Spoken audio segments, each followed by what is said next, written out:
apa yang sudah tidur di dalam diri kita sendiri, ya, untuk bangun kembali, ya, untuk bisa lebih semangat lagi. Yang paling baik, yang paling mengerti diri kita sendiri adalah diri sendiri. Bukan orang tua, bukan sahabat, bukan pacar, bukan, tapi diri kalian sendiri. Yang tahu orang tua kalian, diri kalian sendiri. Kenapa saya bilang begitu? Karena saya merasakan bahwa di dunia ini yang mengerti diri saya sendiri Allah dan saya. Yang mengerti isi hati dan pikiran saya cuma Allah dan saya. Ya. Kemudian jangan takut gagal. Kalau kita sebelum mulai udah takut gagal, finish, halas kata orang, selesai. Kalau kita sudah merasa, oke, aku nggak bisa, aku pasti gagal, ya udah 100% pasti gagal. Karena segala sesuatu itu tergantung dengan mindset. Seperti kita mendefinisikan Tuhan di pikiran kita. Ketika kita berpikir, Tuhan, kenapa sih ini rumit sekali? Tuhan, mengapa ini sulit sekali? Tuhan, aku nggak bisa. Ya udah, nggak bisa. Tapi kalau kita berkata, Tuhan, aku bisa nggak ya? Tapi aku bisa. Coba dulu deh. Ketika kita mencoba satu langkah, itu akan terasa berat sekali karena kita baru memulai. Apalagi ketika kita memulai tidak tahu di sekitar kita akan bereaksi seperti apa. Apakah mereka akan mendukung atau mereka akan menjatuhkan mental kita? Kebanyakan menjatuhkan mental kita dengan perkataan-perkataan mereka yang mengatakan bahwa kita tidak baik, kita tidak pintar, dan lain-lainnya. Kemudian harus berani mencoba hal baru sebagai remaja yang memiliki akal sehat, yang memiliki akhlak dan watak yang luar biasa. Kalian harus mencoba hal yang baru. Karena saya secara pribadi, saya tidak suka sama dengan orang lain. Karena saya selalu haus akan pengetahuan dan petualangan. Karena itu sangat menarik bagi saya. Dan kalian juga saya rasa akan tertarik dengan hal-hal baru yang membuat adrenalin kalian meningkat.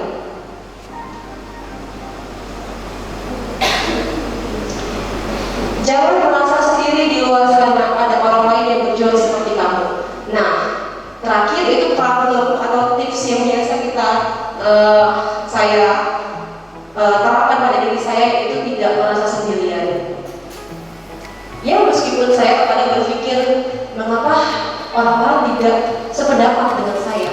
We have Allah. Oke, kalau kalian percaya dengan Tuhan, ini Tuhan itu wujudnya banyak ya, tapi keyakinan kita masing-masing ya. Seperti teman-teman Kristen itu berpikir Tuhan seperti apa. Kalau kita Muslim, saya berpikir Tuhan itu Allah adalah cahaya penerangan hidup kita ya. Well, dream will come, nothing impossible. Jadi nggak ada yang tidak mungkin di dunia ini. Mimpi akan menjadi kenyataan, tidak ada yang tidak mungkin. Ini kata-kata saya yang selalu saya terapkan ketika saya ingin tidur dan ketika saya bangun tidur. Always believe on yourself 100%. If you really want to do something, do the best. Ada yang tahu artinya? Oh, satu-satu ya, saya aja ngomongnya sendiri. Ayo, siapa yang ingin mengartikannya? Oke. Oh, ya. Always believe on yourself 100%. Oke. Kamu yakin ingin melakukan sesuatu, lakukan dengan baik. Lakukan yang terbaik. Kasih aplaus buat teman kalian. Oke, ya benar. Selalu percaya dengan diri kalian 100%. Jangan percaya pada diri kalian 80%, 90%, tapi percayalah 100% ya. Karena kalau pada ragu pada diri kalian sendiri, maka semua orang di sekitar kalian juga akan ragu pada diri kalian. Kemudian, if you really want to do something, do the best. Jika kamu ingin melakukan sesuatu, lakukan yang terbaik. Jangan yang baik, ada yang cukup baik, atau yang sedikit baik, tapi yang terbaik. Ini sebagai contoh, saya pernah mendaftar di program pemerintah, program Jepang dan Jerman. Kemarin saya sudah sampai matching atau wawancara akhir. Jadi program pemerintah itu sekarang banyak ya, kita perawat bisa mendunia. Saya memiliki teman-teman saya yang bekerja di Jerman, Jepang, Netherlands, atau Belanda, kemudian US. Kita ternyata perawat Indonesia ini bisa bersaing secara internasional. Enggak hanya bekerja di dalam kota kita sendiri atau negara kita sendiri, tapi kita juga memiliki potensi untuk bersaing dengan perawat di luar negeri. Ini terakhir kali pada awal tahun kemarin saya lulus di Jepang dan Jerman. Nah, pada saat di Jerman saya ceritakan sedikit.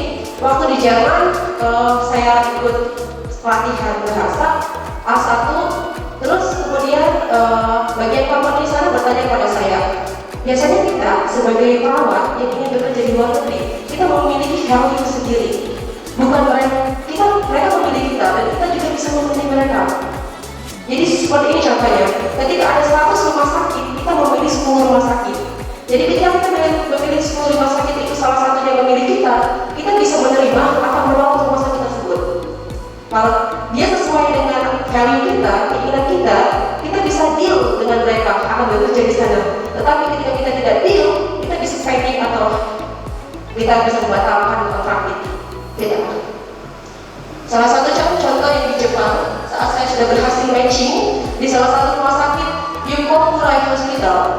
Di sini salah satu rumah sakit besar di Jepang, tetapi di sebuah daerah. Saya berprinsip ketika saya bekerja di luar negeri, saya tidak mau tinggal di daerah, karena saya suka petualangan. Saya ingin melihat dunia lebih luas dengan cara pandang yang luas, bukan yang primitif. Jadi ketika di sini saya menolak untuk bergabung dengan Yokohama Hospital karena mereka tidak memberikan saya kesempatan bekerja menggunakan hijab dan memberikan saya kesempatan untuk sholat tepat waktu. Pada saat itu saya berdiskusi dengan orang tua saya, bolehkah saya pergi bekerja di Jepang tanpa menggunakan hijab? Dan orang tua saya berkata, hidup itu prinsip. Jika kamu berani menggadaikan agamamu untuk mendapatkan sesuatu di dunia, ya dunia itu singkat. Jadi terserah kamu. Alhamdulillah orang tua saya tidak terlalu menekan saya ya untuk melakukan sesuatu. Sekarang, dulu sama kayak kalian, ya atur juga. Well, ini adalah sosial media saya. Jika kalian ingin ngobrol lebih banyak, kalian nanti bisa chatting saya lewat Instagram atau WhatsApp saya. Saya masih menggunakan kode 966, masih nomor Saudi karena saya belum mengganti nomor WhatsApp saya. Oke. Capek juga ya ngomong sendiri. Oke, teman-teman semuanya sebelumnya berdiri sebentar. Kita relaksasi dulu sebelum kita memulai pembicaraan lebih banyak. Silakan berdiri. Aduh Pak, kita agak sedikit gendut Kak sama kayak saya. Silakan berdiri teman-teman semuanya, relaksasi. Saya ingin pembelajaran kali ini kita santai tetapi mendapatkan poinnya ya. Oke. Nafas dalam dari hidung, keluarkan dari mulut, pejamkan mata, bayangkan mimpi kalian di depan mata kalian dan katakan I will do the best for my dream. Pajangan nggak? Pajangan nggak? Oke. 1, 2, 3. Oke. Jadi dapat perawatan ya. Kalian sudah turun ke rumah sakit belum? Sudah? Berapa kali? 2 kali. Bagaimana rasanya? Enak? Wow. Sudah berapa pasien yang kalian pegang? Wow. Oke, teman-teman di sini saya tidak mengajarkan atau memaksa kalian ya, tetapi yakinlah, karena saya pernah merasakan ini ya pada diri saya sendiri ketika saya kuliah. Pada saya kuliahnya dari diploma ya. Jadi diploma itu saya melakukan praktek di rumah sakit 10 kali. Waktu paternitas dan anak saya prakteknya di Cengkareng, rumah sakit Cengkareng, dan untuk perawatan jiwa di Bogor. Saya menemukan sesuatu hal yang bisa kalian contoh juga sebagai motivasi kalian. Ternyata ketika kita sebagai mahasiswa itu kesempatan kita melakukan kesalahan. Kenapa kalian sudah bekerja, kalian udah tersumpah. Tahu sumpah profesi? Udah tahu isinya? Nanti baca ya. Nah, di sumpah itu kalian sudah bersumpah atas diri kalian dan Tuhan akan melakukan yang terbaik untuk pasien, untuk warga pasien, dan untuk partner kerja kita. Nah, ketika kalian sudah bekerja, kalian harus meminimalisirkan kesalahan.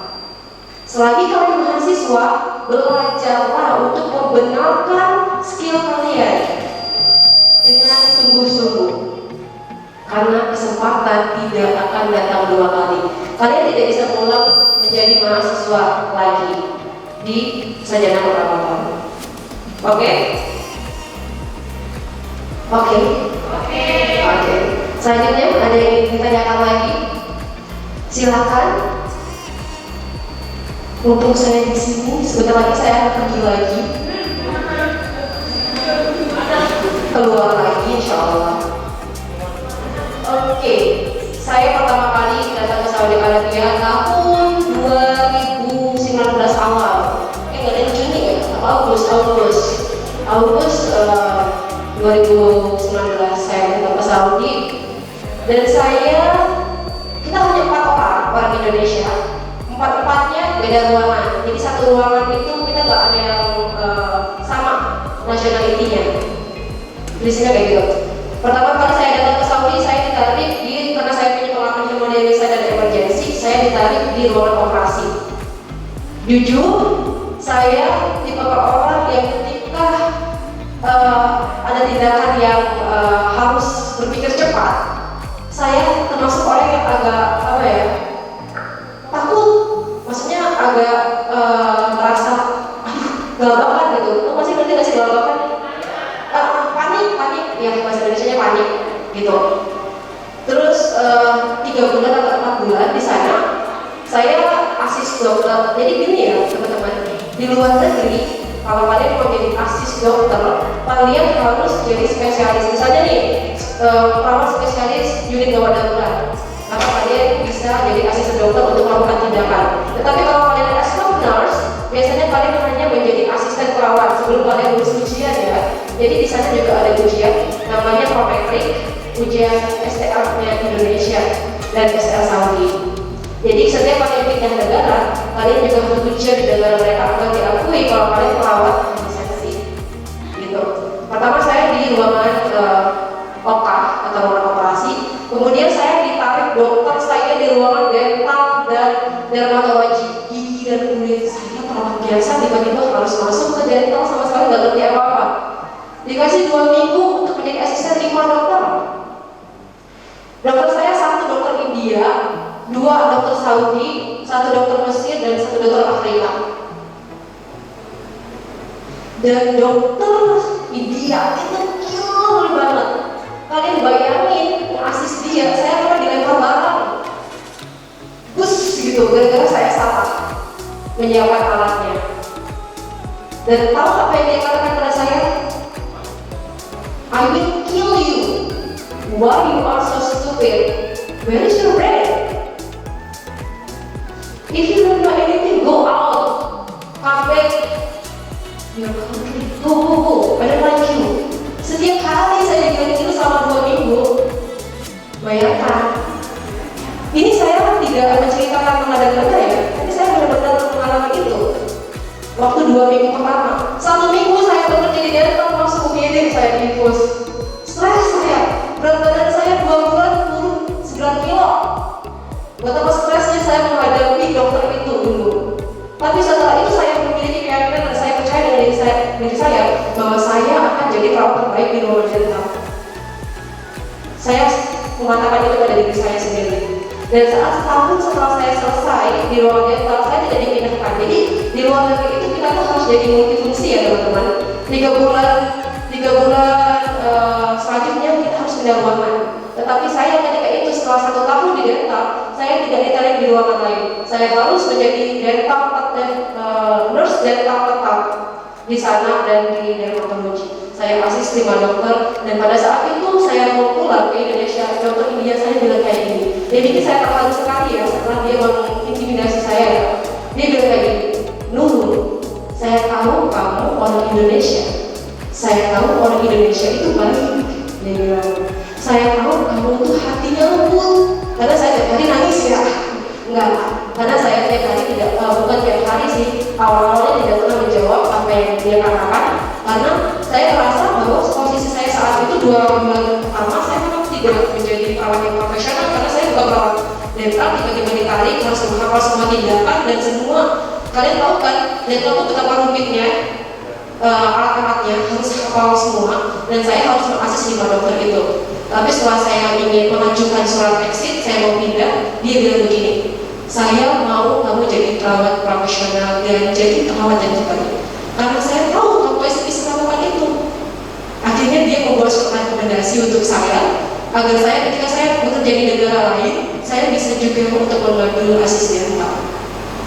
Dan dia berkata, dia bilang begini, maaf karena saya sudah membuat kamu merasa sulit saat bekerja di sini, tapi saya sama sekali tidak membenci kamu. Saya hanya ingin membuat kamu menjadi perawat yang lebih baik daripada kamu waktu di Indonesia. Dia bilang begitu. Dan alhamdulillah, saya sekali. Jadi kadang-kadang ya, kita kayak gini, ketika kita menemukan seseorang yang kita kira sangat jahat dengan kita, atau kita kira orang yang membuat diri kita frustasi atau depresi, sebenarnya terkadang orang itu tidak benar-benar ingin membuat kita seperti itu. Tetapi mungkin jangan Tuhan membuat kita bertemu dengan dia untuk membuat kita menjadi manusia yang lebih baik lagi dan benar. Jadi jangan pernah salah paham ya teman-teman ya pada situasi-situasi yang kita alami saat ini. Ketika kita nggak punya uang, ketika kita merasa kelaparan, atau ketika kita merasa frustasi dan mimpi kita yang tidak ada satu pun yang tercapai, percayalah meskipun itu terjadi pada diri kalian, akan ada tibanya saatnya kalian akan menyadari bahwa ternyata masalah-masalah yang telah kita lalui itu adalah jalan terbaik untuk diri kita saat ini, untuk menjadikan kita seperti saat ini. Oke, sedikit melo ya. Ya, itu pengalaman yang sangat luar biasa yang pernah saya temui dan saya sangat bersyukur pernah mengalami itu. Tapi yang empatnya baik, yang empatnya sangat baik sekali. Bahkan menganggap saya sebagai anaknya. Karena ternyata dokter-dokter di luar negeri tua-tua ya. Ada, oh iya jelas dong, orang Saudi kan ganteng ya. Iya. Apa? Nyantol? Oh mungkin karena saya kreditnya gak mau pacaran kali ya. Saya tidak memikirkan hal itu dulu karena saya mau fokus ke mimpi saya. Karena kalian pernah gak lihat kayak gini, ketika kamu ingin meraih mimpi, jangan ada laki-laki di dalam proses kalian. Karena putus cinta itu akan merusak semua planning kalian. Enggak ya? Gue cari lagi. Udah sekali ya hati kalian berpindah. Dipahami ya materi hari ini. Oke, tentang mimpi, kemudian masalah-masalah yang akan dihadapi oleh saat kita ingin meraih mimpi kita, dan solusinya bagaimana ketika kita menghadapinya. Apakah kalian bahagia bertemu saya hari ini? Iya. Serius? Wah luar biasa ya. Saya juga sangat bahagia dengan telah diberi kesempatan. Sebelumnya terima kasih banyak Pak Fajri telah memberikan saya kesempatan untuk ngobrol panjang sama adik-adik semuanya. Iya.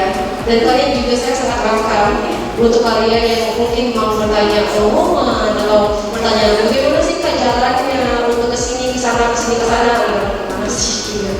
Kalian bisa menghubungi saya lewat Instagram saya atau lewat WhatsApp saya.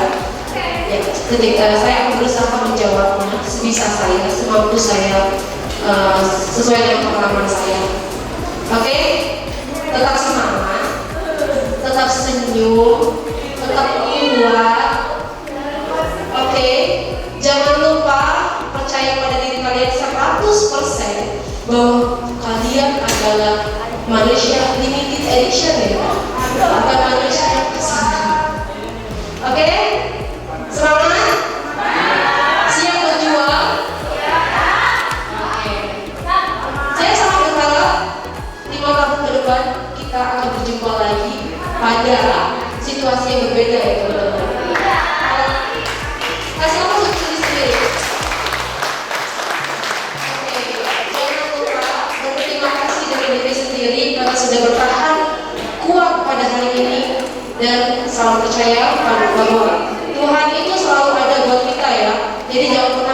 sendiri. Apapun yang terjadi pada situasi kita saat ini, jangan pernah menyerah.